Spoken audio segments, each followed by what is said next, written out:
कल तक वो सिर्फ एक बीएलओ थी। आज उनकी मौत की खबर पूरे राज्य की चीख बन गई है। क्या एक सरकारी प्रक्रिया किसी की जान ले सकती है? क्या सिस्टम का दबाव इतना बेरहम हो सकता है कि एक महिला कर्मचारी को 2 पन्नों का आखिरी पत्र लिखकर दुनिया छोड़नी पड़े? दोस्तों, ये सिर्फ एक आत्महत्या नहीं, ये एक सवाल है।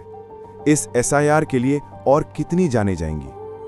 पूरी कहानी जानने के लिए वीडियो को अंत तक जरूर देखें।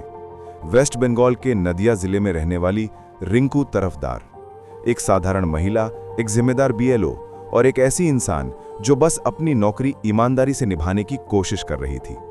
लेकिन सिस्टम की एक प्रक्रिया जिसका नाम है एसआईआर, स्पेशल इंटेंसिव रिवीजन, उनके लिए धीरे धीरे एक ऐसा बोझ बनता गया जो आखिर में जानलेवा साबित हुआ। उस दिन सुबह घर वालों ने देखा कि रिंकू ने अपने कमरे का दरवाजा बंद किया हुआ है। काफी देर तक आवाज देने पर भी उन्होंने जवाब नहीं दिया। दरवाजा खोला गया और सामने एक ऐसा दृश्य था जिसे कोई परिजन कभी भूल नहीं सकता। रिंकू तरफदार का शरीर जमीन पर पड़ा था और उनके पास रखा था एक 2 पन्नों का सुसाइड नोट। इस सुसाइड नोट में लिखा था कि उन पर जो काम का दबाव बनाया जा रहा है वो अमानवीय है, वो इसे सह नहीं पा रही। उन्होंने साफ लिखा, मैं बहुत साधारण इंसान हूं, किसी भी राजनीतिक पार्टी का समर्थन नहीं करती, लेकिन इस नौकरी में इतना दबाव मैं अब और नहीं झेल सकती। रिंकू ने बताया कि उन्होंने 95% ऑफलाइन काम पूरा कर दिया था। घर घर जाकर फॉर्म बांटना, भरवाना, ये सब उन्होंने समय पर किया। लेकिन असली समस्या शुरू हुई ऑनलाइन अपलोडिंग से, क्योंकि उनके पास ना सही ट्रेनिंग, ना सही संसाधन, ना तकनीकी मदद। उनके ऊपर सिर्फ एक ही बात बार बार कही जा रही थी, काम पूरा करो वरना एक्शन होगा। सोचिए दोस्तों, एक साधारण बीएलओ, घर और नौकरी दोनों संभालने वाली महिला, जिसे डिजिटल काम की भी ज्यादा समझ नहीं, उसे कहा जाता है कि जो काम सालों में होना चाहिए था वो 2-3 महीनों में पूरा करो। यही दबाव, यही बार बार की चेतावनी, यही मानसिक तनाव आखिरकार उनकी जान ले बैठा। इस घटना ने पूरे राज्य को हिला के रख दिया।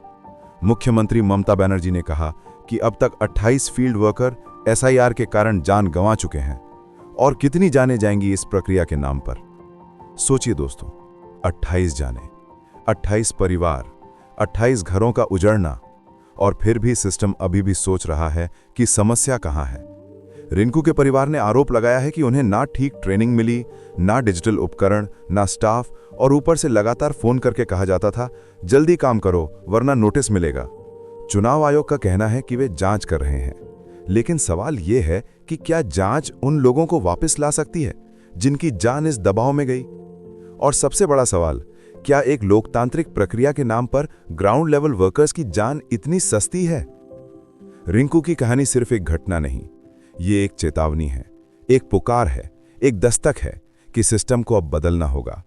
उनकी आखिरी चिट्ठी में लिखा एक वाक्य आज भी हर किसी के दिल को चीर देता है, मैंने पूरी कोशिश की लेकिन अब हिम्मत नहीं बची।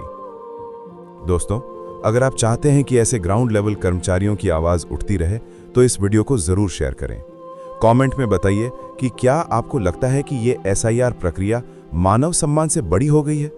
और ऐसे ही सच्ची और इंसानियत को जगाने वाली कहानियों के लिए चैनल को सब्सक्राइब जरूर करें।